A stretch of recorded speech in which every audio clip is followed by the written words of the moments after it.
We are live. Yeah, we're live. We are here. I always get like when I see the live sign, I've become a whole different person. Right. Like time for action. Well, welcome to Tipsy Tuesday. That's my little intro. I've been coining that, and I'll go out in public, and people be like, "Tipsy." I'm like, "Wow, y'all actually do this? Okay." When you build something great, it catches on. So it catches on. So first and foremost, thank you so much for agreeing to be here with me today. I always start with this. I like to let people know that Tipsy Tuesday is not that kind of tipsy.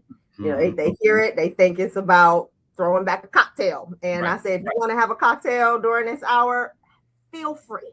That's your business. But this is really about bringing tips and tools and just amazing thought leaders and insight to people as we are all trying to navigate our current, our next, and just what is it that it takes to be able to, I hate to use this, but level up, right? And to really lean into our purpose and the things that we aspire, and to go from good to great. So that's what Tipsy Tuesday is all about. And thank you.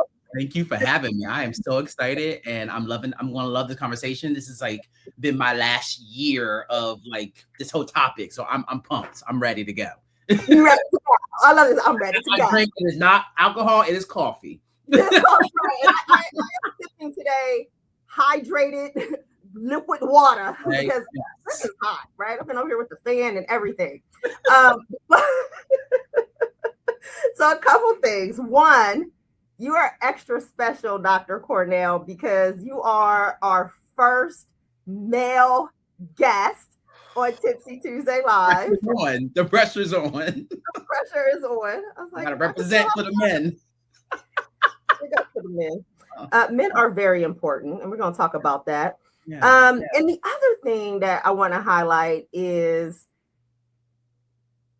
you are already transforming things here on Tipsy Tuesday. And the reason I say that, I was actually going to go in a whole different direction with today's conversation. But when I learned about your background and just saw the work that you are doing, I pivoted. So you didn't tell me it the first time. Oh, I love that. I pivoted. I was going to talk about something totally different, but today I really want to lean into, moving past our potential into performance and what that means and what that looks like. I love the fact that you are what we call a mindset transformation coach, because transformation is super imperative to all of this. And the other piece is, we're going to be talking about reinvention. Now, I have actually been challenging myself a bit about the reinvention piece, because I go, everybody doesn't need to reinvent. Everybody doesn't need to reinvent. Yes. And so maybe it's a little bit about refinement, right? It's about accepting and knowing your truth and how you lean into that. And I don't think that means it's necessarily a reinvention. So I want to delve into. That's the episode. We could go. Thanks, everybody. That's it right there. That's it right there, right? That's okay. So before we do this, I want to be able to share a bit about who you are. I've already highlighted that you're a mindset transformation coach, and you will let us know what that means. But you are also a former corporate HR executive. And you've worked with some amazing brands, all the brands that people want to be a part of in their head. And we're going to get some inside scoop from you about what it's really like, good, bad, ugly, and beautiful. And if I can, I just want to name drop who some of those companies were, right? We've got Google, we've got Zillow, we've got Headspace, we've got Pixar, and I'm sure there's some others. And people would probably say, well, why are you no longer there?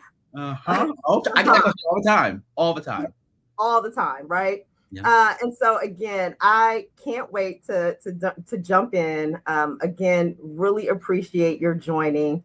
And before I open with my first question, is there anything that I left off that you think is also important for folks to know about you? Oh, that's a really good one. Well, my career started in higher education. So some of those other brands are Cornell University, New York University. Yeah, I've worked for some big brands that have taught me a lot. Yes. And making this transition that I've made in the last year took a lot of courage. And I'm excited to share what I'm building as a result of all that experience. Courage. That's my key word right now that I've been honing in on in the last couple months as well. So we're going to circle back to that. Yes. So before we talk about your courage and the lessons that you learned and how you're helping others learn lessons on their journey, if someone were to log in right now, Mm-hmm. maybe they didn't stay through the end, which shame on you if you don't. Right. Right. What would be one thing? And even if they stay all the way through, right? What is one thing you want folks to be able to walk away with from today's conversation? Absolutely. I think the common thread will be that we don't have to just accept the breadcrumbs that life tends to force us to take, that we actually can have the whole loaf of bread. And I think it's about what are we willing to do to get it? Because everybody wants to talk about manifestation, but it don't come without doing the hard work and making the hard decisions.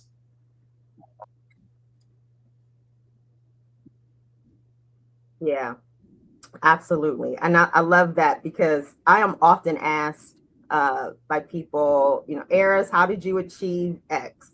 How did you secure this role? Or how did you, obtain this degree? Or how did you navigate all the things? How did you elevate? How did you climb? How did you land? And I used to have these big, long responses about, I went to this school, I got this degree, I put myself in this position.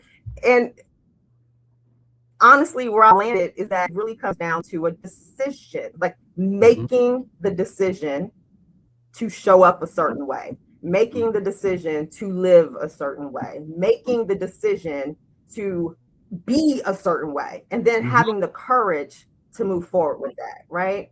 And so, if anything, I want to shake people, like, make the decision and don't be afraid to try to move forward in the direction that you've laid out. Right. And so with that, let's get into all the things with you, because I want to know, you were in this corporate career. Well, first of all, you made the transition from higher ed into corporate America.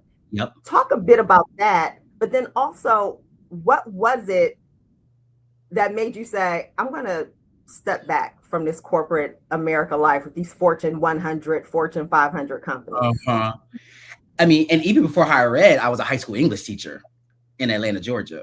So, and that was always going to be temporary. I did teach for America, and but I knew I wanted to be in education. My initial career pathway was to become the first alumni Black president of my alma mater, Ithaca College. That was the goal. So I transitioned from higher ed just because I felt like, and I've always done DEI. So I've always done diversity, equity, and inclusion in these spaces, leading those things. I know, can't say that. And in these global settings. And I just felt like higher ed just moved way too slow. And as you can see, I'm energetic. I'm like, let's try stuff, fail, and try again. Let's, do some A/B testing. And like, they just move so slow.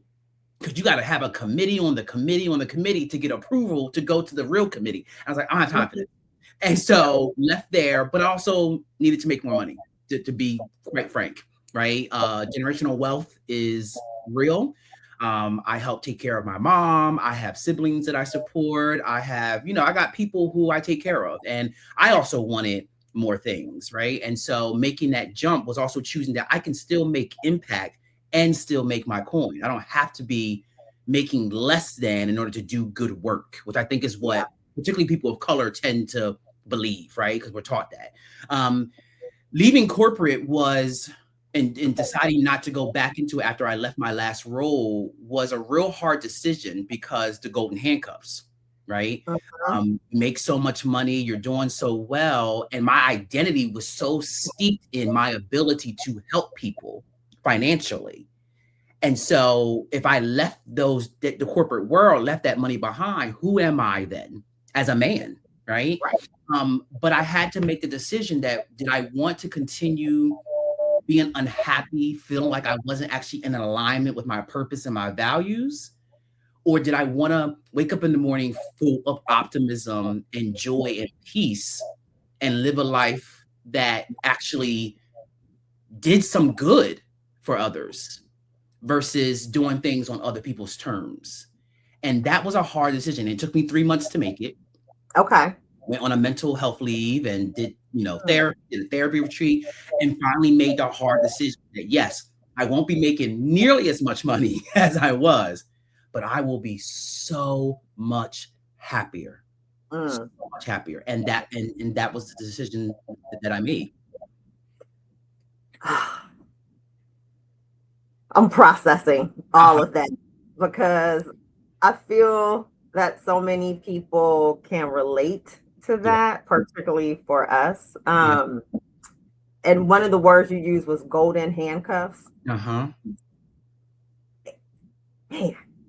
those golden handcuffs are serious, particularly in this current economy and job market, and just like with inflation and the cost of living. Even when you're making decent money, you still feel the pressure. So that ability to be able to say, I'm going to step away because this is not in alignment with how I'm feeling. I get that. But how do you operationalize it? Like, how do you game plan that so that when you do step away, you're not falling into some black hole and now you can't pay your bills, you can't continue to support your family? Like, what was your strategy? Like, how did you map that out? Well, I mean, I'm gonna be very honest. I think people think that everything has to be easy, and that's the thing that we tend to really struggle with, that if it's hard, then it must not be the route I'm supposed to take. Oh my God. And it's not true. So I can't tell you that I had $1 million tucked away that is funding my life right now. That's not the case. I looked at the bank account. We had max a year of savings, but I was like, we gonna make this work because it's worth it. I see the vision. I felt it in my spirit. I felt it in my heart. Everything was saying this is the direction. Probably a year before I even left, I had been feeling and been, sort of feeling like something had to change, but I kept denying it. Yes. And so again, it goes back to what kind of life do you want to be living, right? Everyone has to make those decisions for themselves. So in terms of operationalizing it, everyone has to make those decisions for themselves, right? What are you willing to sacrifice in order to get where you want to be? And for me, it meant, so like I wake up every morning, even though I don't have the amount of money that I used to have, I wake up every morning. When I tell you with a big smile, I am ready to meet the day. And I haven't felt like that in probably 2 decades. That's something. So it's not always going to be easy, but I know where I'm marching to. I know the vision, and I'm ready to take the steps to get there. Listen, I told you the first time I met you, man, I don't even have words. You see this smile? Okay, so much there. One, I just want to highlight something you said that I think is critical. That, and I'm paraphrasing a bit, but if it's hard, it does not mean it's not right. That's right. And I feel as though we are in a day and age where everything has to be easy. Right. Everything has to be instantaneous, right? You see air scale, senior vice president, entrepreneur, all these things on the front end. You see the end, not even the end, because I'm still going. But you don't understand all the stuff that happens behind the scenes to make it right. So Instagram and social media and all these things have us just seeing the easy part and believing that it's supposed to be easy. And then we give trophies to everybody just for participation. And somebody said, my kid just graduated. I said, oh, wow. But they were going from the kindergarten to the first grade. That's not a graduation. They just went on to the next grade. They going to the next grade.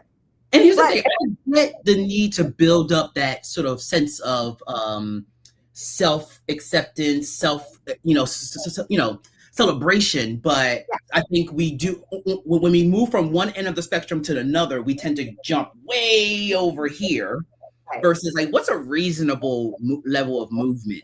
You need a little adversity. I'm sorry. You need a little bit of, I mean, I don't want life to be hard on people, but you've got to, that's where that resilience, that's where that grit, that's where that bounce back, that's where that drive comes from. And you need that out here, right? And the other thing I was smiling about when you said you wake up ready for the day. Yeah. Let me tell you something. Every year I used to say, I would love to be a morning person. I would love to be a morning person. Baby, I would hit snooze until I just couldn't even get up. Unless I had a meeting with a boss, I was not in anybody's office before 10 o'clock, right? And my team knew, don't put anything on her schedule before 10 o'clock. Now, because like you, I am so ready for the next day. I can't even lie. I wake up at 4:30, 5 o'clock without an alarm clock because I'm ready. That's literally it. I'll set my alarm for 6. My body gets up at 5:30, and I'm like, I'm energized. I'm ready to get back to the work of building the vision that I see so clearly for myself and for the impact that I want to have on the world. Yeah, absolutely. No, 1,000%. And so really, that's why I do what I'm doing now, because I want other people to feel that, to believe that, to live and experience that, because I know what it feels like when you're not. That's right. Nobody wants that. Nobody wants that. So that's amazing. You just got me so excited. I love that. And I'm hoping other people are getting excited about the possibility of what they can have. Yep. So here's my question to follow up to that. Then what did you have to stop doing? And what did you have to stop believing before you can make that move or start to have even this mindset for yourself? Oh, child. What did I have to stop doing? I had to stop believing what other people thought about me. Limiting beliefs were a real barrier for me. I can't start up my own business. I can't build something that will allow me to thrive and not just survive. I don't, right? Like all those things. Who am I to coach other people on growth and development? But those were not my beliefs. Those were beliefs from other people. Right. And I had to let that go. I had to also do things scared. Because we love waiting until I'm ready. Until things are, ready to go, or until I have this, I'll do it then. That may never come. But perhaps starting, it gets there sooner, right?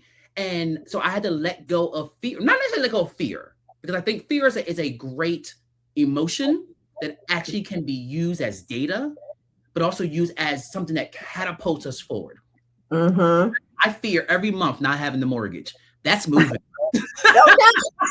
Okay? That's moving me. That is fuel.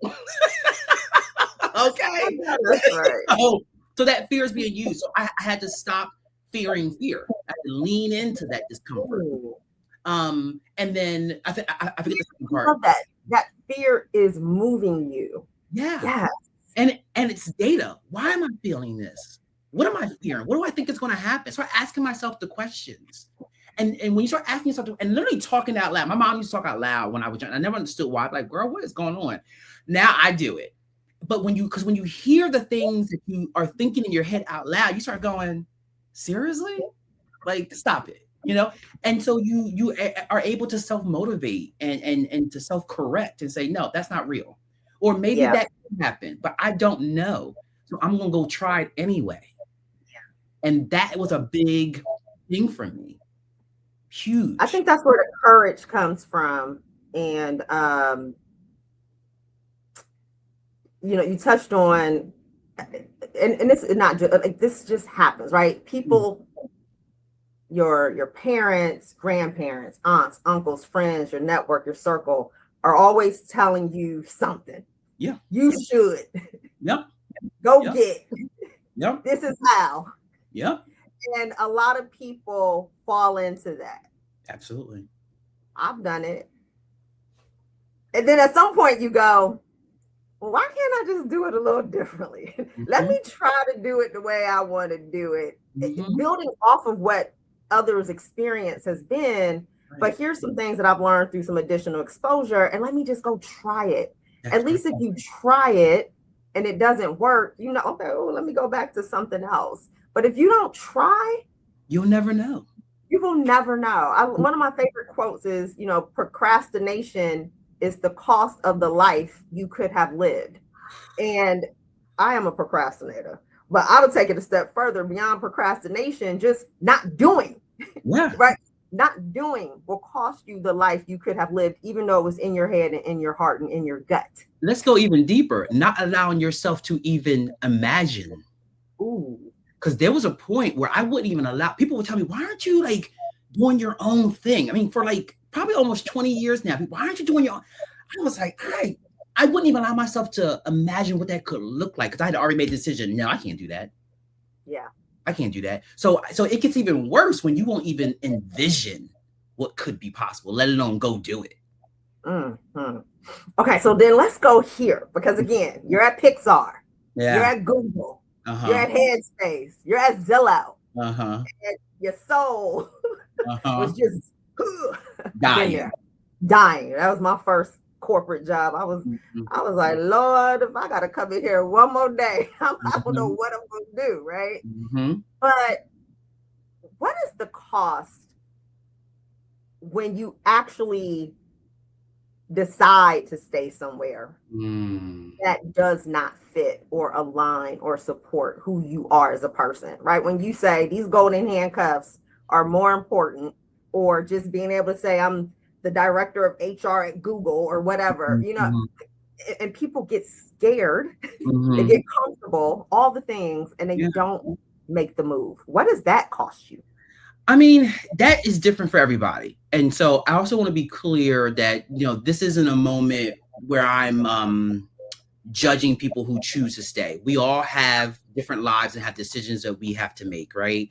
But I do think that corporate America is not a space where we get to be our individual selves and stay aligned with our values and right? It's a capitalist society. Right. In order for them to make all that money, they make decisions every single day that are not in alignment with the life or the world in which we're all trying to create and live in. And so at some point, in order to stay in those spaces, you have to accept that. That's right. Also participate in that. And that's no one wants to hear that, right? You participate. I participated in that. I got on the stages and said, yeah, we're doing this and we're doing that and we're doing this and we're doing that. No one did. Well, that was half-assed. Well, sorry, this is LinkedIn. I can't be cussing, but you know what I mean? Like, you know, and so you do have to make a decision about how much of your values, which of your values are you going to go, hey, you know, I got to keep this check. So I'm gonna have to let that one sit there. Are you going to speak up on the things that you know are morally wrong? Because you know that if you do, they're going to kick you out. Yeah. You do give up something. You and do. that's different for everybody. Yeah. And I got to a point where I was tired of doing that. That's a great point. And I've never heard anyone say it like that or acknowledge it like that, where it is, you have to participate. I mean, if you want to be successful and to stay the course, climb the ladder, you have to participate, good, bad, or indifferent. You got to drink that Kool-Aid. You got to push it. And the acceptance piece. We talked about these kind of 4 steps on our pre-call, and I was trying to find them. It was about acknowledging first. So like thinking through what it takes as you are in one space and you recognize that you want to be in another. Like, we know we want certain things and then we're trying to figure it out. And we landed on these kind of 4 things. One was, first you have to acknowledge where you are. Right. Like and I hate that word stuck, but I'm in a certain space that's disconnected from where I want to be. Acknowledge it. And then you have to accept Mm-hmm. that you are somewhere you do not want to be, and you got to make this decision on what's next and how you're going to do it. Right. And then that third piece, we said, you just need to decide. I'm happy to help folks figure out how to make decisions. That's what I do for a living. That's right. Right. But once you make that decision, this is where people get stuck. Right. They get stuck. I just don't want to say the word, right? They get stuck. Don't take the action. Right.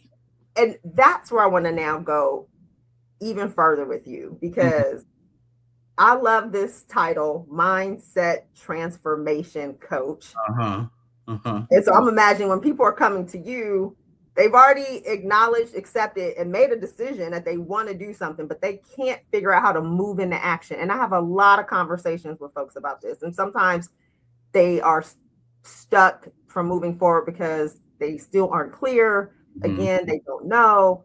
But also, a lot of people are just dealing with like self-esteem, these limiting beliefs, mental health things that are keeping them held back. So I want to hear, like, how do you work with individuals to get into action, to like transform? And I know you do a lot with men, which really touches me, because I don't think we are focusing or highlighting enough as it relates to what men need in this space too. I call myself a mindset transformation coach because in my work in corporate, in higher ed, with individuals who are 18 all the way up to 60, what I realized was the common pattern was the limiting beliefs.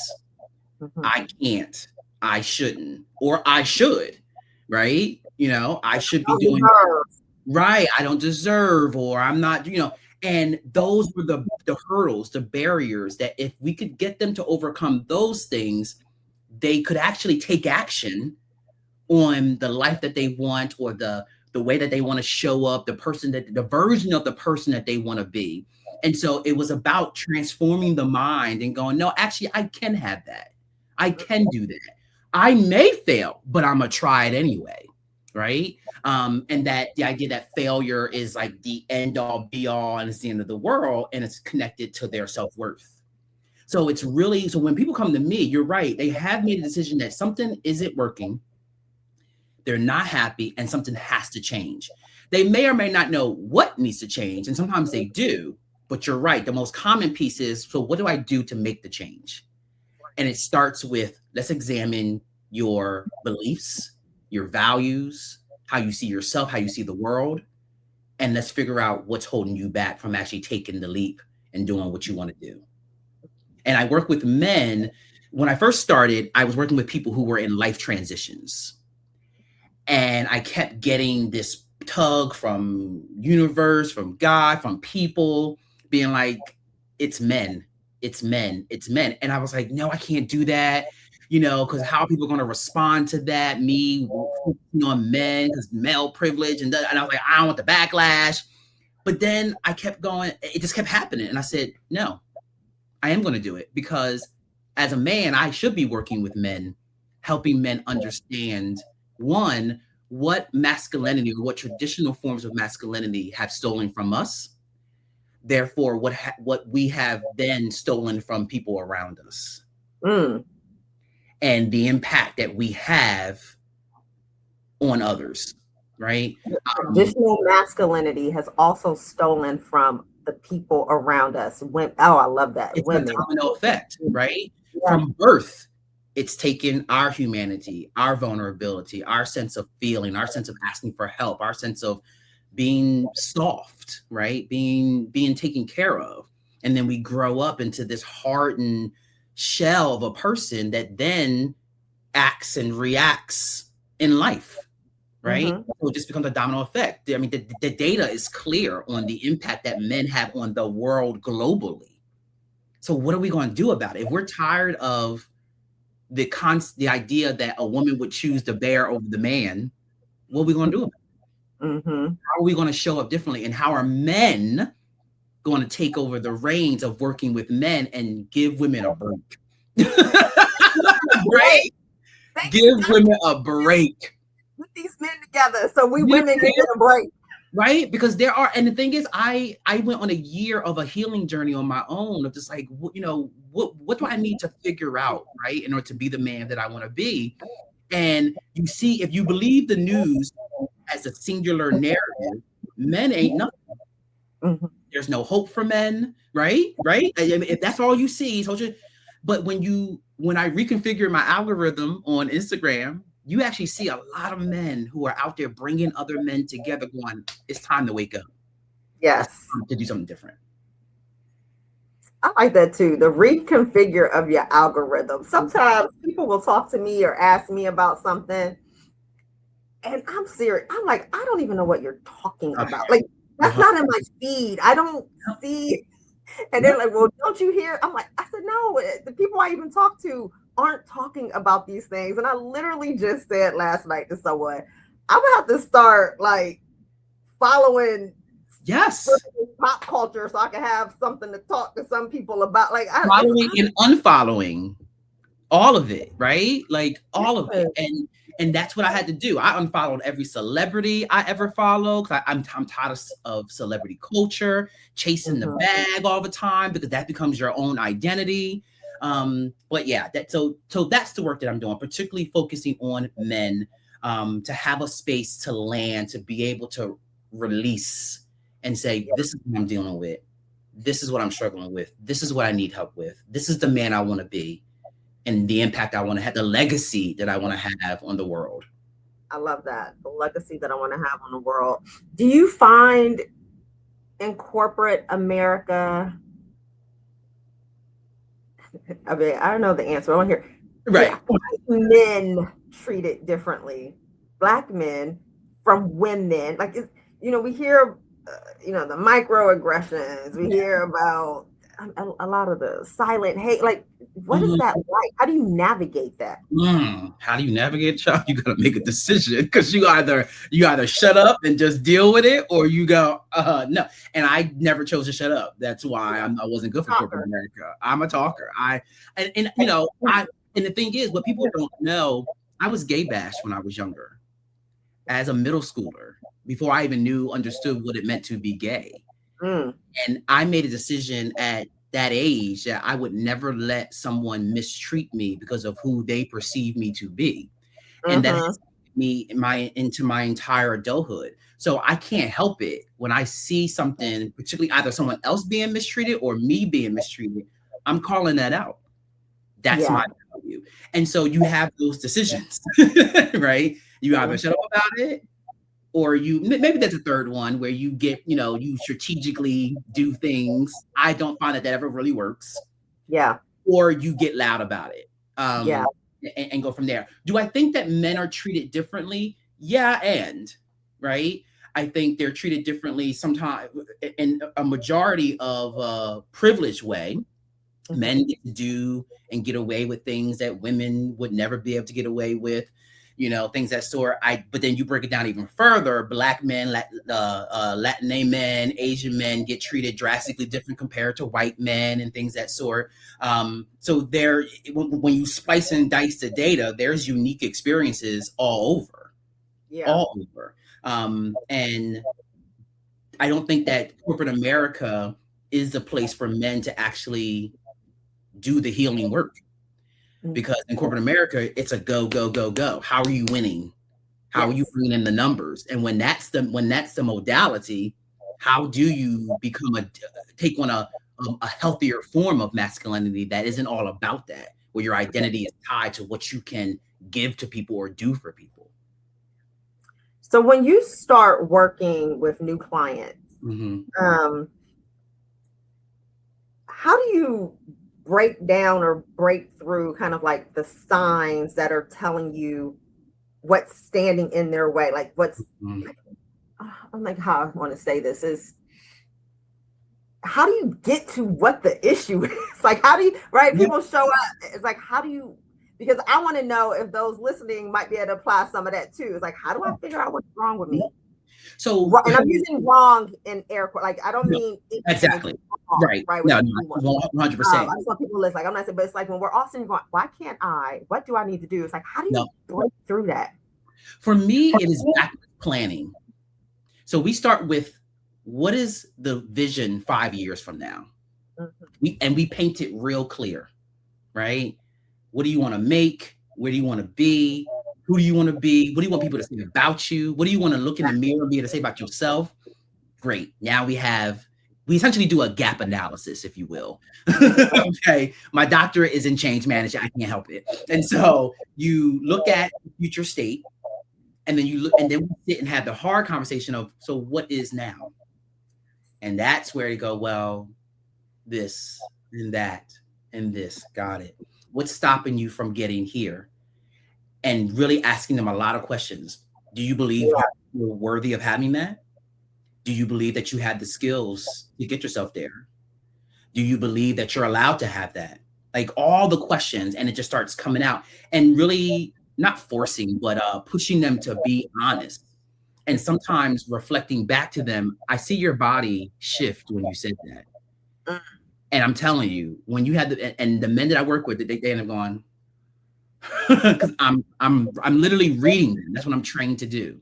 But again, it's creating that space where they can trust me. I'm not judging you. Yeah. Right? There's no shame. There's no guilt here. This is the place of all places to be honest, so that you can get where you're actually trying to go. Yeah. So that trust building is super critical. I appreciate that, because when I think about where I am now, and it's been interesting because this is, I look back over the course of my career and I say, like, two things at this point for me can't be true. I have a really great job that I love and value, very corporate, but healthy. And I'm leaning back into this entrepreneurial creative lane because I have to. Yeah. I just have to. Right. And even as I think about the things that where I'm at and what I'm doing, I literally spent like 14 months mind mapping it. You know, here's the vision, here are the people that are in the lane that I think that I'm trying to be into. Here's what a day would look like. Here's what a new network. And it was like really putting it down. Granular. Like, seriously. And that's what, like, it, I always tell my daughter, it takes work to get work. Like, all of this in life is like, it's work. And so if you really want these other things, you really have to do and all the stuff that you just laid out, or you don't have to, and that's okay. Right? To your Thank you. And I always want to remind people, it is sometimes like, why can't I just be comfortable being comfortable? And that's okay. And but just name that, right? Name that. That's it. And I don't think there's wrong with maintaining a corporate role and being there, but learn to accept it for what it is. We talked about it on the pre-call. We've been fighting so hard to transform corporate spaces into this magical space where everybody, and it just, is it possible that it just won't be? That's not going corporate. My job will never be my end all be all where I get everything I need in order to thrive. It is a piece. It gives me the money that I need to do the things that bring me joy and peace and purpose. Right. Not the end all be all. And we fell into that trap because they made us. Yes. Right. They told us, oh, we're a family. And so you think, oh, yeah, I'm here. And so when you didn't give me all that I needed, I'm sad. I'm distraught. Yeah. I talked about being paid versus being about purpose. And I say early in my career, it was very purpose driven. Like, I wanted a role specifically because of the purpose. I went and got my master's in public administration because I wanted to go in and, you know, work in community and work in government and legislate, all purpose. And I still have some purpose.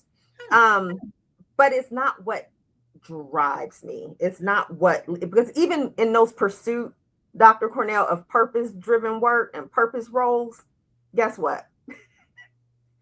The purpose never fully manifests. And so, to your point, I think it is so important for us to think about how we show up and how we're living beyond our jobs. Like they don't define us, but for so long we felt that they did. And there's a lot of history behind why we felt that, right? Black and brown folks. That's right.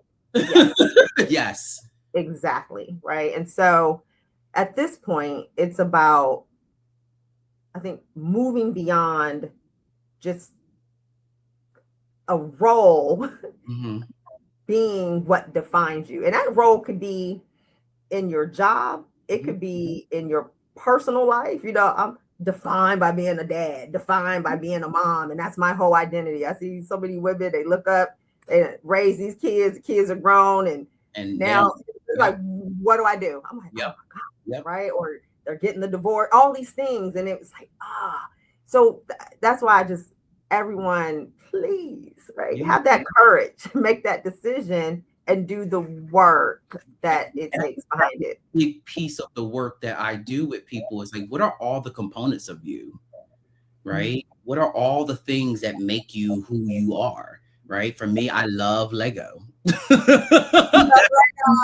That's a piece for me, right? Like I love cooking, I love baking, I love traveling, I love laughing. Like how do I make room for all of those pieces in my life? You're not just this singular monolith narrative. There's so many chapters, and the corporate or working for someone else is not going to give you all those things.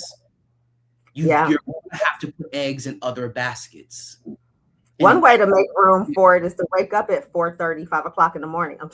No, I mean, look, now that's what I do because I like the quiet of the earth at that time. Like literally, I come out, I sit on the couch with my dogs, and I literally just sit in silence. I love how quiet, not just the house is, but the land is quiet. And it really helps me get right. And so we laugh when we say that, but it's real because we don't spend time listening to the silence and what it's trying to reveal to us for that day. Yeah.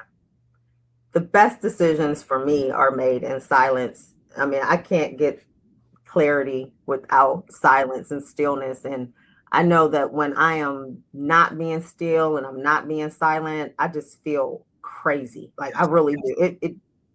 There's just too much. There's too much chaos there. So being able to slow down. I just recorded a video on my social media about slowing down. And the things that get revealed to you when you choose to slow down enough to listen and hear and see all the things that the world is trying to tell you. And it's hard to slow down in this new world where everything is like so fast. Somebody emailed me one day and she was like, I just emailed you like 30 minutes ago. I said, girl, 30 minutes ago. Whoa, why are you in my door? Chuck, that happens all the time. I'll get a text message about the email they just sent. And guess what? I ignore them both until I'm ready to. You're not going to rush me. You're not going to rush me. You're not going to rush me. Okay, so again, I feel like we've covered a lot of what I wanted to ask. Okay. So I want to just, as we get ready, oh my God, we're about to get ready. I know, that time went by fast. Okay, so we've covered mindset, decision making. We've talked about a little bit of, can we talk about reinvention versus refinement? Yes. And then I want to talk about visibility. So I open saying, initially what it takes to reinvent yourself. And we do a lot of this reinvention pushing narratives. And recently I was saying, like, I mean, sometimes you need to reinvent or pivot, but sometimes you just need to refine and be okay with where you are and just be even deeper and better and more in sync with that. That's right. What's your views about reinvention versus? I love this so much. Yeah. I think before you can make a decision about reinvention or refinement, you have to know who you are in the first place. And so many of us don't even know who we are yet. Some of us are 30s, 40s, 50s, 60s, and we don't know who Cornell is. So I agree with you. Sometimes you do have to make changes about how you navigate the world, particularly when how you're showing up is causing harm, and right, those are moments. But sometimes it's just accepting yourself as you are. I spent so much time in corporate America trying to become what that space needed me to be or wanted me to be in order to climb the ladder. And I'm talking about years. And I finally realized that I was trying to pound a square peg into a round hole. And so I had to radically accept that it wasn't about reinventing myself. It was accepting that I am who I am, and that is okay. And perhaps who I am is not meant to be in that space. That's right. So it's having those hard conversations about what is actually needed. Sometimes it is change. Sometimes it's just going, this is who I am. And I think that can apply to both our personal lives and our professional lives, right? There are my marriage. Yep. Okay. We can go there. I've been married for 6 years, and the first 3 were rough. Because right, like you're into this new. I was by myself. My husband was my first ever boyfriend. We met, started dating, got engaged, got married that year we met. Goodness. When you know, you know. When but you start realizing, oh crap, okay, I'm showing up in this way. That's not gonna work for this marriage. That's not gonna work. Right. So I had to radically accept that and make a transition. There were moments where my husband had to accept, oh, this is who he is. Right. I had to learn to accept him. Right. Like so you end up doing that in friendships, everything. Yes. Yeah. I have always been a bit of a nonconformist. Same. I've always been on the outlier. Like I was the cool girl, but I wasn't like the cool girl. Like, you know, I got along with everybody. So I've always been just like different. Yep. But not so different that people are like, oh, you know, and so I never really, felt like pressure to try to fit in. You know, I've always felt pressure with myself to be more of myself and to be comfortable with being myself versus me wanting to be something else. Yes. And to your point, you know, we talked about this, you know, I was sharing in my role, I was saying, I'm a bit of a hopper. And my boss, CEO, was like, yeah, I see your resume. You know, like, I can't stay somewhere that doesn't sit with your spirit. Yeah. I really can't. It's just very hard. Yeah. And that's professionally, that's with relationships, friendships, all of that. And I think to that is back to that courage piece, back to that, you have to be comfortable with whatever the outcome will be for you being yourself. Right. You know what I mean? And for me, I'd much rather be myself and feel good from head to toe versus trying to show up and be something that I just know I am not. And so the charge is not for you to try to change yourself.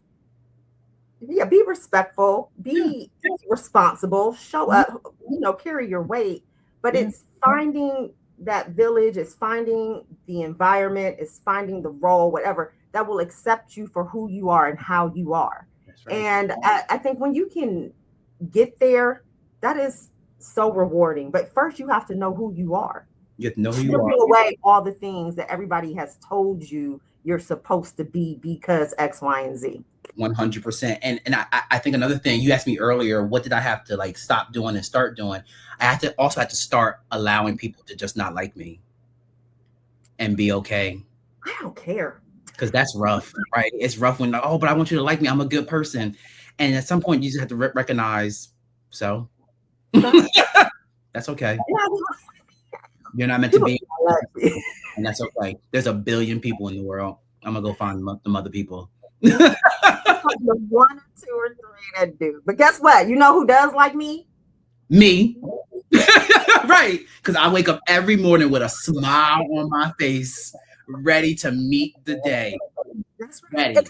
It's back to the top of the conversation where I was saying everything can't be easy, because me being a nonconformist, me being a little bit of a outlier, me being a little dark-skinned 4C haired girl in Columbus, Ohio, who got picked on because of her hair texture and her color and the way she dressed, all the things.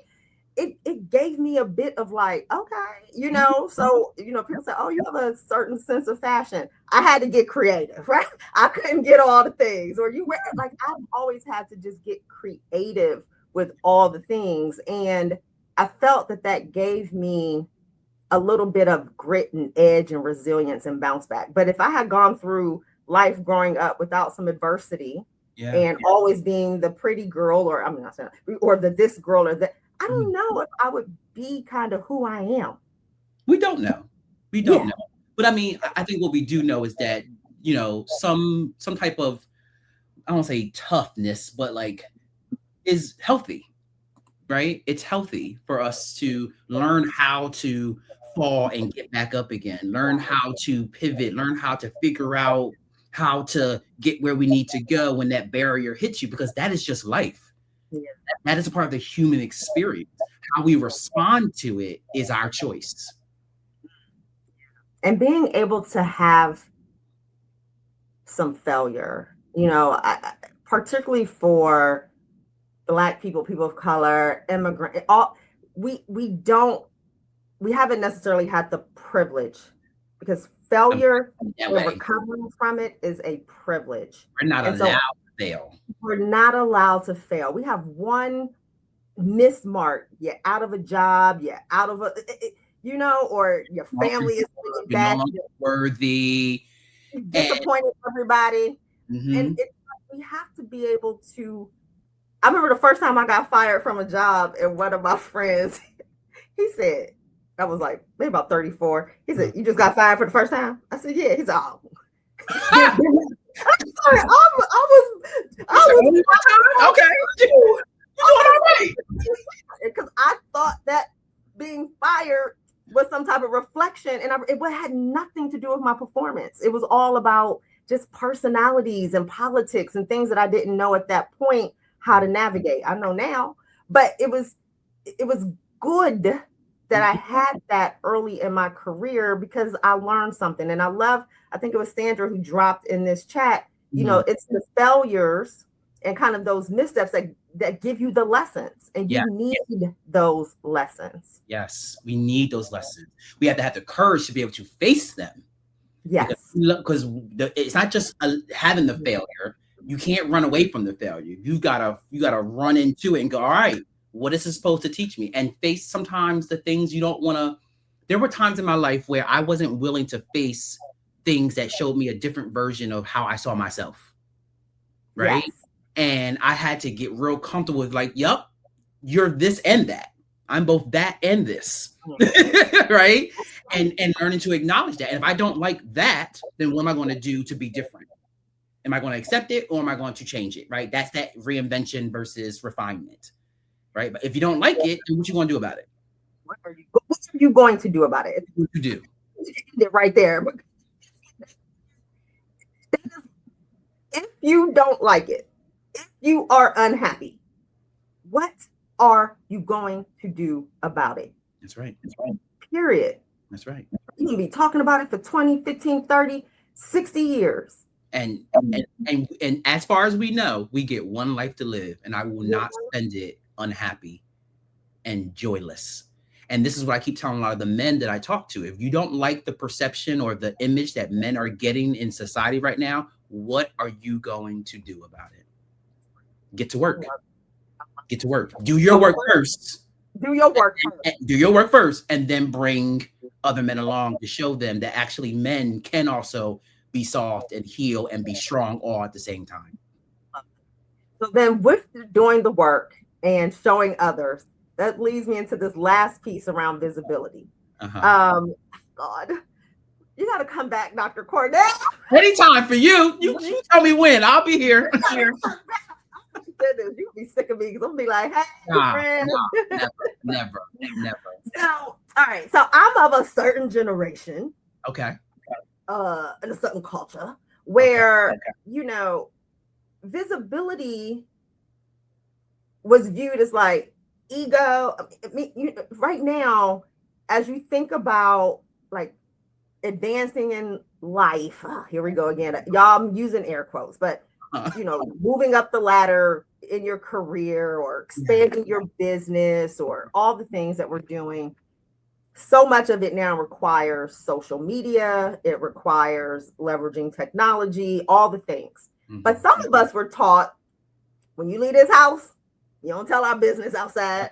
Yep. Right? Some of us were taught, it's not about you, right? Just go do the work, and doing the work, people will see it in X, Y, and Z. And so now there's a need to be visible, to be vocal. How do you balance that from like an ego standpoint, a validation seeking standpoint? And does any of that play any role in this kind of conversation that we've been having about moving from potential to performance and just being your authentic self? That's an amazing question. I think for me, I have to ask myself, what is the intention behind sharing something? So I do a lot of sharing of my personal story on my Instagram, on my TikTok, and even on LinkedIn. And I have to ask myself, before I even record it, why am I sharing this? Right? And be real honest with myself. And if I'm sharing it because I want to just release it, do I have to put it out there into the world? Can I just put it in a journal or just record it and put it in a folder? Or am I sharing it because I feel called that someone else needs to hear what I'm, saying, that it might help? There have been, I got a whole folder of keep your business to yourself. I got a whole folder of that, right? But then the things that I choose to put out there are the things I'm like, no, like I'm tired of people only seeing the good things that are happening in my life. I want you to see, to your point, the journey it is taking to get to those good things, the moments of self-doubt, the moments where we didn't have the money, the moments where we didn't get that client, the moments, right? Those matter, because then the good times become even more valuable because you saw what I had to overcome. And that means you can as well. So I think visibility is super, super critical. Every organization I ever go into, people know I'm a gay Black man. I make that very clear for multiple reasons. I need you to know what I will not accept and what I will not tolerate, and that this space needs to be respectable for me, right? But also because somebody out there is not out. And every single time, every organization I've ever been in, they've always gone, I had the courage to be more visible because you just walked in and just did it. You never know who's watching. I say that too all the time, right? The other day I was in the park recording a video, and I forget what I was talking about, and some woman walked past as I was recording it. She saw me on the trail and stopped and said, I heard what you said in your video, and it resonated with me so much. You never know who is listening. So I think visibility is important. It's just a matter of you being real honest about why am I sharing this? And does it actually need to be shared, or do I just need to put that into that folder? Oh my goodness. There was a whole section on sustaining performance and preventing burnout and making an investment in yourself. I get to that. But the comments have been amazing. People are, I think this is a conversation that's really touching and resonating with folks. And I'm not playing. I'd rather have you come back. But I say this is Tipsy Tuesday. And I like to give people, real tips. And I know we've given lots of nuggets and information throughout. But let's leave 2 to 3 tangible tips that someone could start applying today, this week, that may help them start moving closer towards some of the clarity or the goals that they have with living their life from potential to performance. To be honest, I think you actually outlined them earlier, and it's what I start every client with. What is the vision for your life?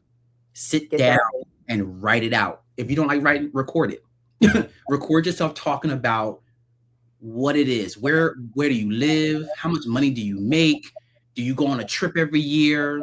How are you feeling about yourself? Are you with somebody? Are you married? Are you single? You got kids? Like all the things. Look at the wheel of life, your health, your finances, your mental health, your spiritual, all those things. Describe it. Then sit down and go, what is the current state? Do that gap analysis. Where am I in comparison to that? Oh, I'm close to there. Oh, I ain't nowhere near there. Then go, all right, what's keeping me from getting there? What are the beliefs? What are the habits? Ooh, the spending habits. That's my barrier. Right? That's my barrier. Got to get that spending in check. Like, be honest with yourself and then build the plan. All right. So what do I start with first? And don't overwhelm yourself by trying to attack everything at once. Pick one thing and take it one thing at a time. I love that. Look at where you want to be and compare that to where you currently are. It's easy. Y'all can do that right now. I mean, it's not easy. It's not easy. You gotta be honest. Because you gotta be honest. But you can do that over the course of a few minutes and hours a week. Just what is the life? And where are you currently? And you can look at that from your health standpoint, your financial standpoint, educational, relationship, where you geographical. All of it. I love that very much. Oh my God. This was a great way to start my day. That's right, because you're on the West Coast. So I'm on the West Coast. I got up, I got my coffee, I sat with the dogs this morning, I meditated before I got on here. I love it. I love it. I'm midday. I had to take a caffeine pill because I'm like, that's 9 hours already. And I still got so much work to do. My lunch hour is officially over. But I just want to say that for those who are listening today, it's really not about whether or not you are enough or have enough, because you are enough. You were born enough. It is more than enough, right? It is just about taking the time to really do the work and identifying what it is that you want to achieve. And then once you are able to do that, I promise you got resources here that can help you move into action if for some reason you feel like you need additional support. So where do people find you, Dr. Cornell? Yes. Woodson. Hold on, no, because I practiced them. Go ahead. Verdeja. And you really want to get Verdeja-Woodson. Shout out to my husband. You can find me www.trybcc.com. You can find me on Instagram at It's Me Cornell. That's where you can find me and reach out for a discovery call. I love it. And then if you all are not already following Tipsy, that's right. On YouTube, Instagram, Facebook, LinkedIn, all the things. Tips on Tuesday or Air Scales. Thank you all for tuning in. And again, Dr. Cornell Woodson, thank you for joining. It was an honor. Thank you. All right. Bye.